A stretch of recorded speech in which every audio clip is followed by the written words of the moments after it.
Hey guys, welcome back to my channel. You know what's going on. I'm doing a review. If you're new here, please subscribe, like, and leave a comment after this.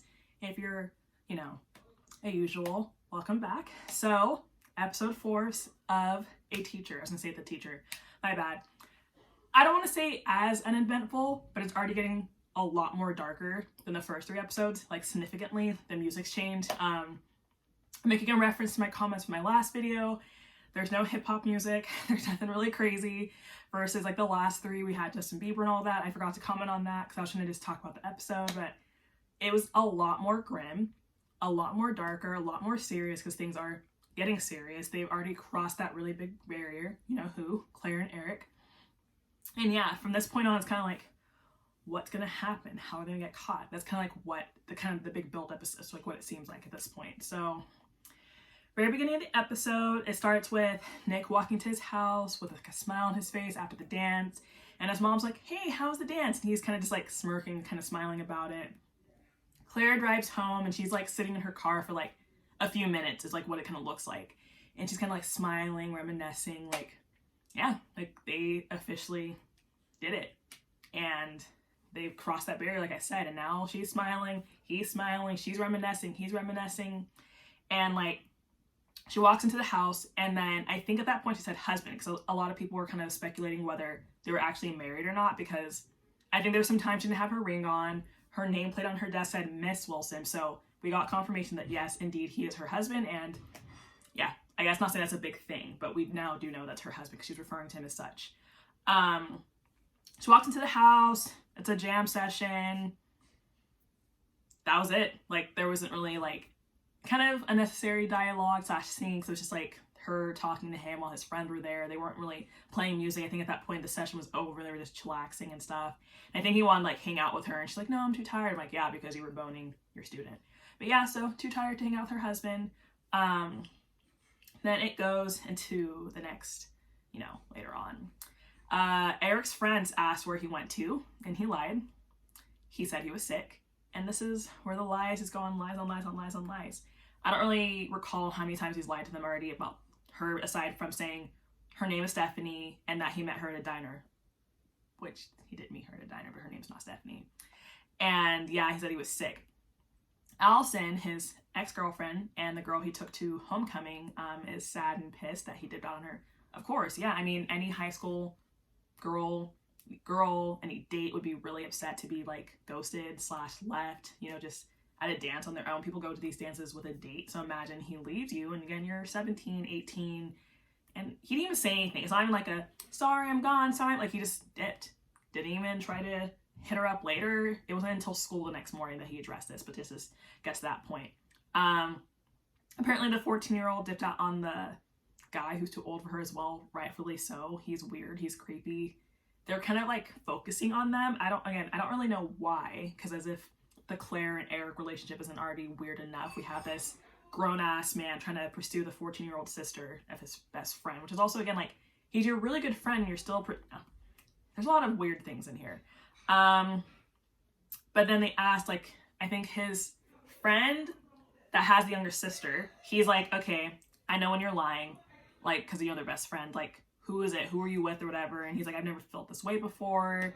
The girl's confusing. And I'm like, yeah, she's been kind of like ice cold with him, because when he texted her, I can't think about you, and like other explicit texts, she just kind of looked at the messages. She didn't delete them, like I think episode 2 or something. She didn't delete them because the guiltiness. She kind of just looked at it and didn't respond. I'm like, I'd be so mad. I'd be so confused. I'd be like, we did all this. You're my teacher, whatever. I'm texting you, which they shouldn't even be doing this anyways, and you're ignoring my messages. Okay, Allison, the date who got stood up, confronted Eric at school the next scene, and he lied to her as well. But obviously he couldn't admit that he was with his teacher. And the thing is, I don't know if it's because everyone knows him really well, but everyone's like, you're lying. We know you're lying. We know when you're like, why are you lying to us? Like, it's kind of just like, people are starting to like see he's just being untruthful and calling him out on it. And when he is kind of being called out for lying, he just kind of, what is he going to say? He can't say anything because it's such a serious topic. But nothing happens after that.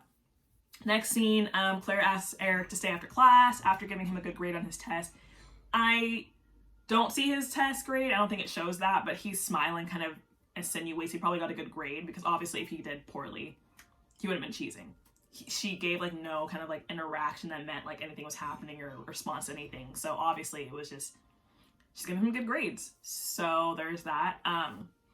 She asked him to stay after to talk about the SATs, but also was like, can we meet up? And that's when she kind of starts to insinuate she's gonna start putting some boundaries, that she's gonna start talking to him more kind of like on that intimate level. But yeah, she is just being pushy and was like, can we meet up tonight? And he's like, oh no, sorry, I practice. She's like, please, like, can we meet up like after that? I'm like, dude, the boy, cause I'm gonna say boy, cause he is a boy. The boy already said no. You're the person of authority, you're the teacher, you're older than him, you're his senior. And he said he has practice and you still pushed it. So now we're kind of seeing that she's kind of doing the worst of the worst here. Also, he liked a picture of her on Instagram and I was like, all right, so now he's just being foolish. Like, I suspected he's a high school kid and he likes it. I'm like, you can see who likes it. There's only 3 likes on the post anyway, so by the time they scroll through it, you're gonna see this young child who's probably gonna be on public. I don't know, I feel like in high school, everyone was on public on Instagram. But when they meet up in their car for the little session, Claire, like, yelled at him. It's like, you can't do that, my husband's on there. And that's the defining moment when I realized that he was her husband. And she's like, you can't do that, my husband's on here. He could see that, my friends could see that, it's everywhere. Like, we need to set some boundaries. We're only gonna meet on Mondays. What was the other boundary? He has to change her name in his phone. And yeah, I just don't like things. I'm like, yeah, I feel like that should have been obvious. I feel like he shouldn't even be following her on Instagram in the first place. Like, that's just already, when things happen, they can hold that against them. Like, yeah, you had each other on Instagram, but yeah, he should have never followed her. She should have never let him follow her. Like, if she kind of explained it to him, I feel like he would understand, but you know, we're just being risky in this episode, obviously, or just this TV show in general. She comes to her husband, and she's being so sketchy. Like, she's saying she's missed him, even though she knows she hasn't, and like, was kind of looking down. Like, I don't know if that's just guilt, or the fact that she's just like, I'm not happy in this relationship, I'm not happy in this marriage, I'm coming home to you, but I don't really see her coming home to a kid. He's like 17, allegedly. And she's just kind of down and whatever. And he's like, what's going on? And I was so scared because he's like, come here. I thought he saw the hickey or a hickey on her neck. I said, fuck, like, this is how it's happening. Like, it's only the first episode after the sex scene. He's already going to see it. And then she gets on her knees and you know what she does. I was like, is that for you to shut him up? Or it was just like, I'm not saying you can't do that to her husband. It was just like, it came off weird, especially because she was hardly interacting with him when she got to the house. I was like, I'm sure, I don't know. Homegirl's acting wild. The next scene, I'm saying homeboy. That's what my notes say. Homeboy is being weird about Josh's 14-year-old sister. I'm not understanding why he's pushing when he knows that he's crossing boundaries. Yeah, so the 14-year-old comes up and she asks her brother to take her home. And the guy who's probably 30 playing a 17-year-old's like, I'll take you home. And it was so sketch because she was like, please, can you take me home, like, to her brother again? So I'm like, is she weirded out by him? Did he do something? Because, like, she seemed very forward at that pregame. She was like, let's take shots. She went with him. They were dancing. So I don't know if something happened that somehow we didn't see. Because also she ditched him at the dance as well, like I said earlier. So I'm like, this guy, everyone's just being wild here. And there's just stuff that we're not seeing. And I don't know. But I was like, rightfully so. The little 14-year-old's getting some sense. But in that little scene when they were sitting down, the teacher passes by and she's getting eye contact with Eric. She kind of does like a circle or like a square. It looked like she did a whole loop because, like, why are we looking at him this much? Like, you can see that each other, like, staring at each other. But they're like, Eric, can you hang out tonight or something? He's like, sorry, I have to babysit. My mom has a date. Okay, so that means something. So he's busy at home watching the kids. Claire had made plans to go out with her teacher friend Catherine for drinks. When she's out with her friend notices the hickey before her husband. Again, maybe the hickey had formed between that time window. But she's like, oh my God, Claire, you have a hickey on your neck. And she's just like, oh my God, like, freaks out about it. Tell me why she went to the bathroom smiling about it. Like, some reason pulls her dress a little bit down, gets a little cleavage out, and then sends a Snapchat. I don't know how old she is. They don't address her age. She's still older than him. She's still older than 17. She's a teacher. Why is he Snapchatting him?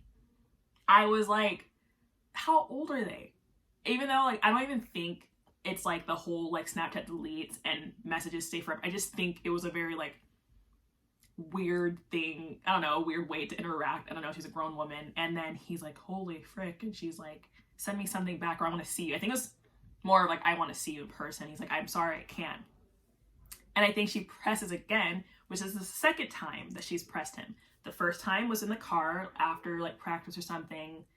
Now, again, I'm like, I'm not going to say like homegirl stop pushing him, but it's like, I don't know if he's going to start having these like thoughts in his head at some point, like this girl is just really pushing me. I don't know. Or woman, sorry.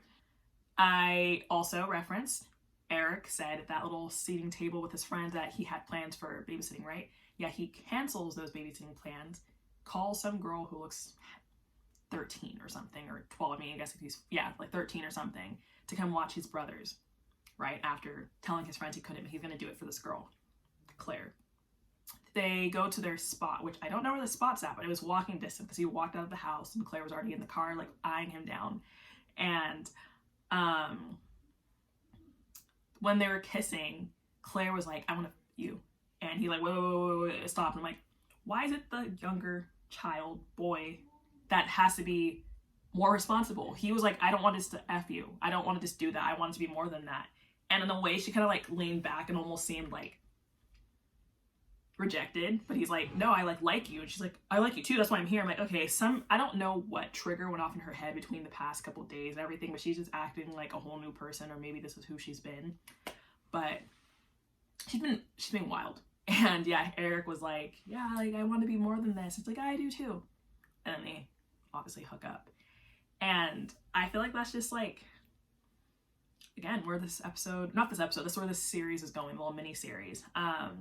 After they finish that, she goes home. He goes home. When he goes home, he sees his mom. His mom is just chilling in the kitchen, disappointed because, again, he was supposed to be watching his brothers, and instead she's seeing this little blonde child watching her kids. And the mom's upset. And she's like, where were you? And he lies and said he was, like, I think picking up something or dropping off homework at his friend's house.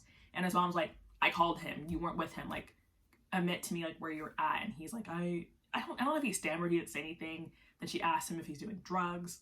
And he's like, I'm not. Like, obviously not. And then she continues like, oh, your brother burned himself or something. And he acted all like, oh, what's going on? And she's just like pissed. Because, again, I don't really know what the other situations he said, like what's going on with him, aside from him coming home from the homecoming dance smiling, which isn't really off, but it's just more of this is what she was like focused on. And yeah, he goes to his room, last scene, and starts saying, I'm the motherfucking man. He said that also, I think, at the beginning of the episode, the middle of the episode. And like, I don't want to say I don't know what that means. Of course, any high school boy who somehow scores someone older than him, I don't want to say of course, but it's an expected response. But it's like, who are you saying that? Like, you like her, apparently, as you're saying, like you're interested in her. So what is it? I'm the man because even though he's feeling skeptical about her, you're still the man? Are you? I don't know. Like, it was just very weird. Again, I know I said this a lot between this time and my first review. It's gonna be wild. The rest of the series is gonna be wild. I know it's only gonna be a few episodes, but again, I want to reflect on the point that in my first review, I was saying like, why did they make this series? What is it for? I take that statement back. Obviously, they're trying to bring awareness to like the repercussions of after this stuff happens, and not so much glorifying it and saying it's a good thing. Like I said, this episode turned dark. It's already a lot less like fun and young and hip hop and hip and like it is getting more serious, obviously. So yeah, it's obviously trying to show the repercussions of what happens after, maybe what happens to her and getting to jail, him. I don't really know what happens to the student whenever this kind of thing happens. So yeah, it's gonna be kind of interesting. It was a grown episode, I would say. Like, just, it almost shows Eric in a new light to me. I don't know, before he just kind of seemed timid in a way, even though he is the one who essentially pursued Claire. But now he's just being all jockey, even though he's not really a jockey character, and saying I'm the man and this, and like lying about it but cheesing and saying she's confusing, which she is being confusing. But yeah, let me know what y'all think of this episode down in the comments. I'm really loving this interaction I'm having with everyone. The comments from the last video was really fun to respond to. I'll see y'all next time for the next episode. Until then,